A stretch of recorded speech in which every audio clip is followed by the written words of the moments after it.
fitaterana andranomamy sy andranomasina herendoza tandremo lahy fa tokana ny aina aza miandrika raha ratsy ny andro atao fitomombana tsara ny fiomanana mitondrasy manaova salotraina arao ny toromarika ny tompona andraikitra azao ireo fepetra momba ny fitaterana anaty rano ianareo mpanamory-lakana sy vedety madinika misy motera manarano fiofanana natokana ho anareo any amin'ny maso ivony APMF akaiky anareo indrindra raha misy ny tampoka na ny loza ampandreneso ny APMF sy ny zandary ary manam-pahefana akaiky anao indrindra.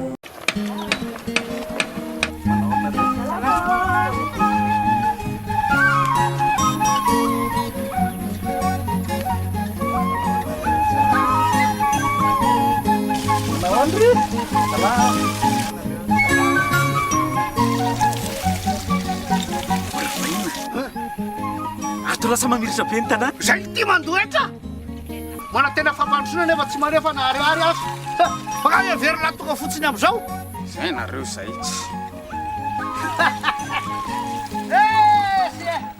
raha tianao androso ny tanàna aloavy ny etranao.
Festival de Nosy Be, patrimoine culturel de Madagascar. Manomboko amin'ny 2 au 5 juin 2022, rendez-vous tsika amin'ny stade municipal d'Ambodivania. Maro raha ataontsika alohan'izeny, ao misy Donia off, beach sport, concours boma ary resaka dicté. Atsika amin'ny taogno ty, zahava za mba izavako anao. Agnatin'ireo efatr'andra io zegny misy andra raiky natokana ho atsika vahoaka eto natao surprise ho an'ny tsiraikaraiky. Vive Donia, vive Nosy Be.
ato lasa mamiritra be ny tanàna zay ty mandoetra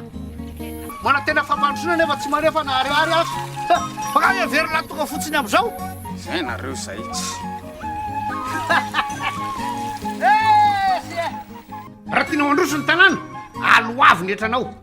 fitaterana andranomamy sy andranomasina herendoza tandremo lahy fa tokana ny aina aza miandrika raha ratsy ny andro atao fitomombana tsara ny fiomanana mitondrasy manaova salotraina arao ny toromarika ny tompona andraikitra ajao ireo fepetra momba ny fitaterana anaty rano ianareo mpanamorolakana sy vedety madinika misy motera manarano fiofanana natokana ho anareo any amin'ny maso ivony APMF akaiky anareo indrindra raha misy ny tampoka na ny loza ampandreneso ny APMF sy ny zandary ary manam-pahefana akaiky anao indrindra